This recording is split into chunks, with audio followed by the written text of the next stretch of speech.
নমস্কার বন্ধুরা, রিনাস কিচেনে আপনাদের সবাইকে স্বাগত।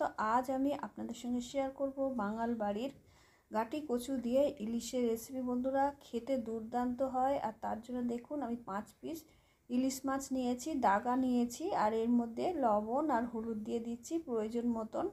আর বন্ধুরা, বাইরে ঝিমঝিম করে বৃষ্টি সারাদিন, আর এই রকম ইলিশের রেসিপি যদি থাকে দুপুরবেলা গরম গরম ভাতে আর কিছু লাগে না, খেতে কিন্তু দুর্দান্ত লাগে। একবার হলেও এইভাবে ইলিশ মাছ গাটি কচু দিয়ে রান্না করে দেখবেন, অসাধারণ হয় খেতে। গরম গরম ভাতে মানে এরকম একটা ইলিশের রেসিপি থাকলে দুপুরের খাওয়াটা কিন্তু দারুণ জমে যায়। তার জন্য দেখুন মাছের পিসগুলো খুব ভালো করে লবণ আর হলুদ মাখিয়ে নিয়েছি। এবারে ওভেনে চলে এসেছি, দিয়ে দিচ্ছি 2 টেবিল চামচ মতন সর্ষের তেল। রেসিপিটা অবশ্যই সর্ষের তেলে করবেন। ইলিশ মাছের রেসিপি কিন্তু সর্ষের তেল ছাড়া ভালো লাগে না। কড়াইয়ের মধ্যে তেলটা ছড়িয়ে দিলাম। এবার মাছগুলোকে একে একে দিয়ে দেবো। মাছগুলো দিয়ে বন্ধুরা, মাছগুলোকে কিন্তু খুব কড়া করে ভাজবো না, গ্যাসের ফ্লেমটা মিডিয়ামে রেখে দেবো। দিয়ে কালারটা চেঞ্জ হয়ে যাবে সেই পর্যন্ত কিন্তু ভেজে নিতে হবে। মাছের যাতে খুব বেশি মাছটা যাতে ভালো ভাজা না হয়, কড়া যাতে না হয়ে যায়, খালি কালারটা চেঞ্জ করে নিলেই হবে। দেখতেই পাচ্ছেন আমি কিন্তু উল্টিয়ে দিচ্ছি। আর মিডিয়াম ফ্লেমে ভেজে নিলে বন্ধুরা তাড়াতাড়ি কিন্তু কালারটা চেঞ্জ হয়ে যাবে। এইভাবে মাছটাকে ভেজে নিতে হবে, খুব বেশি কিন্তু ইলিশ মাছ ভাজতে নেই। রেসিপি তৈরি করতে গেলে এই রকম একটু মাঝারি ধরনের করে ভেজে নেবেন, দেখবেন রেসিপিটা যে কোনো রেসিপি খেতে কিন্তু দারুণ লাগবে। যেহেতু আমি কচু দিয়ে রান্না করব, তাই এইভাবে ভেজে নিলাম। আর মাছটা থেকে কিন্তু তেল ছেড়েছে, আর এই তেলে রেসিপিটা তৈরি করলে বন্ধুরা খেতে কিন্তু অসাধারণ লাগবে, দারুণ টেস্টি হবে। আর মাছগুলোকে দেখুন আমি তেল থেকে তুলে নিচ্ছি। আমি কিন্তু এর মধ্যে আর সর্ষের তেল দেবো না, আপনারা চাইলে আরও যোগ করতে পারেন যদি তেল বেশি খেতে পছন্দ করেন। এবার এর মধ্যে দিয়ে দিলাম 5 ফোড়ন, হাফ চামচ। 5 ফোড়নটা দিয়ে একটু নাড়াচাড়া করে নিলাম। বন্ধুরা, এতে কিন্তু আমি কোনো রকম পেঁয়াজ ব্যবহার করব না।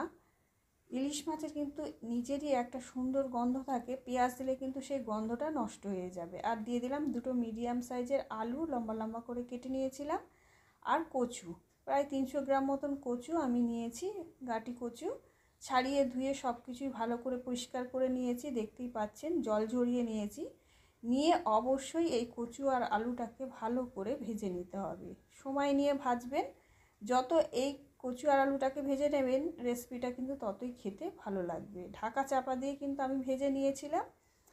প্রথমে কিছুক্ষণ হাই ফ্লেমে ভেজে নিয়েছি, তারপর ঢাকা চাপা দিয়ে ভালো করে লালচে রং ধরিয়ে ভেজে নিয়েছি। কিছুক্ষণ ভেজে নেওয়ার পরে দিয়ে দিলাম 1 চামচ আদা বাটা।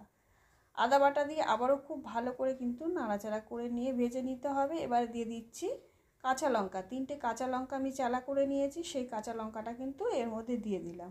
রেসিপিটা আমি কাঁচা লঙ্কা দিয়েই তৈরি করব, আপনারা চাইলে এর মধ্যে গুঁড়ো লঙ্কাও ব্যবহার করতে পারেন, ঝালটা যেমন খাবেন সেই হিসেবে কিন্তু ব্যবহার করবেন। এবারে দিয়ে দিচ্ছি স্বাদ অনুসারে লবণ। লবণ দিয়ে ভালো করে আবারও ভেজে নেব। এইভাবে ভালো করে ভেজে ভেজে সবজিটা নিলে বন্ধুরা তরকারিটা কিন্তু খেতে দুর্দান্ত লাগবে। আর যে ইলিশ মাছ খেতে পছন্দ করে না, এইভাবে একবার খাওয়াবেন, দেখবেন সেও খেয়ে নেবে। এবারে দিয়ে দিলাম 1 চামচ হলুদ গুঁড়ো। আর কালারের জন্য দিলাম 1 চামচ কাশ্মীরি লঙ্কার গুঁড়ো। আপনারা চাইলে ঝাল বেশি খেতে পছন্দ করলে অবশ্যই গুঁড়ো লঙ্কা দিতে পারেন। কালারটার জন্য আমি কাশ্মীরি লঙ্কার গুঁড়ো দিয়েছি, কাশ্মীরি লঙ্কার গুঁড়োটা স্কিপ করতে পারেন। দিয়ে খুব ভালো করে কিন্তু নাড়াচাড়া করে ভেজে নিচ্ছি দেখুন। এবারে এর মধ্যে দিয়ে দিচ্ছি 2 চামচ আমি কালো সর্ষে, আর 3টে কাঁচা লঙ্কা বন্ধুরা আগে থেকেই বেটে নিয়েছিলাম, সেই সর্ষে আর কাঁচা লঙ্কা বাটাটা দিয়ে দিলাম। আর আমি এটা শিলনোড়ায় ভালো করে বেটে নিয়েছি মিহি করে। আর এর মধ্যে বাটার সময় অল্প করে লবণ দিয়েছিলাম। সর্ষে বাটার সময় অল্প করে লবণ দিলে কিন্তু সর্ষেটা একদমই তেতো হয় না। দিয়ে খুব ভালো করে কষিয়ে নিয়েছি। এবারে দিয়ে দিলাম 2 চামচ মতন জিরে গুঁড়ো। ছোটো চামচে 2 চামচ দিয়েছি, বড় চামচ হলে 1 চামচ দেবেন। দিয়ে অল্প করে জল দিয়ে খুব ভালো করে কিন্তু আবারও আমি কষিয়ে নিচ্ছি। দেখতেই পেলেন প্রথম থেকেই কিন্তু আমি এই কচু আলুটাকে ভালো করে ভেজেছি, তারপরে মশলা দিয়েও ভালো করে কষিয়ে নিচ্ছি।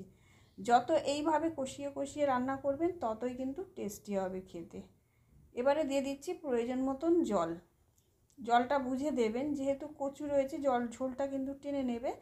একটু ঝোল খেতে পছন্দ করলে একটু জলটা বেশি দেবেন, গাঢ় গাঢ় খেতে চাইলে জলটা কম দেবেন। যেমন পছন্দ করবেন সেই হিসেবে জলটা কিন্তু যোগ করবেন। জলটা আমি দিয়ে দিয়েছি প্রয়োজন মতন, আবারও নাড়াচাড়া করে নিচ্ছি। এইবারে কিন্তু ফুটে ওঠা পর্যন্ত অপেক্ষা করব। দেখুন আস্তে আস্তে কিন্তু ফুটতে শুরু করেছে। যখন খুব ভালো করে এরকম ফুটতে শুরু করবে তখন কিন্তু ঢাকা দিয়ে লো ফ্লেমে আমি 5 মিনিট রান্না করে নেব। 5 মিনিট পরে ফিরে এসেছি। দেখুন 5 মিনিটে কিন্তু দেখে নেব আলু আর কচুটা কেমন সিদ্ধ হয়েছে। আলু আর কচু কিন্তু আমাদের সিদ্ধ হয়ে গেছে বন্ধুরা। এইবারে যে মাছগুলো ভেজে রেখেছিলাম সেইগুলো এখন দিলাম, আগে কিন্তু দিলাম না। মাছটা কিন্তু খুব বেশি ফোটাবো না বলে একটু আলু আর কচুটাকে যেহেতু মোটা মোটা করে কেটেছিলাম সিদ্ধ করে নিয়ে কিন্তু ভাজা মাছগুলো দিলাম। আর যেহেতু মাছ ভাজার তেলে, ইলিশ মাছ ভাজার তেলে কচু আর আলুটা ভেজেছি, তাতে কিন্তু ভালোই টেস্ট হবে। আর পরে কিন্তু আমি সিদ্ধ হয়ে যাওয়ার পরে মাছটা দিলাম, আর মাছটা দিয়ে কিন্তু খুব বেশি ফোটাবো না, তাতে মাছটা কিন্তু খুব ভালো থাকবে। আর খুব বেশি ফোটালে কিন্তু মাছটা বেশি অতটাও স্বাদ লাগবে না খেতে। এবারে ঢাকা দিয়ে আমি 4 মিনিট মতন আবারও রান্না করে নিয়েছি। 4 মিনিট পরে ফিরে আসছি। দেখুন দেখতেই পাচ্ছেন ঝোলটা কিন্তু অনেকটাই কমে গেছে, আরও কমে যাবে বন্ধুরা। রেখে দিলে কচুর ঝোল কিন্তু বসে যায়। আর কচু, এই রকম গাটি কচু দিয়ে ইলিশ মাছ খেতে কিন্তু দুর্দান্ত লাগে। এই রকম একটা দুপুরবেলা যদি মাছের ঝোল থাকে, দুপুরের খাওয়াটা কিন্তু দারুণ জমে যায়। দেখতেই পাচ্ছেন মাছের ঝোলটা কতটা লোভনীয় হয়েছে। গরম গরম ভাতে বন্ধুরা এইভাবে একবার বানিয়ে দেখবেন, গাটি কচু দিয়ে মাছের ঝোল খেতে কিন্তু দারুণ লাগে। আর আপনারা আলুটা পছন্দ না করলে বাদও দিতে পারেন। আর ভিডিওটা ভালো লাগলে অবশ্যই একটা লাইক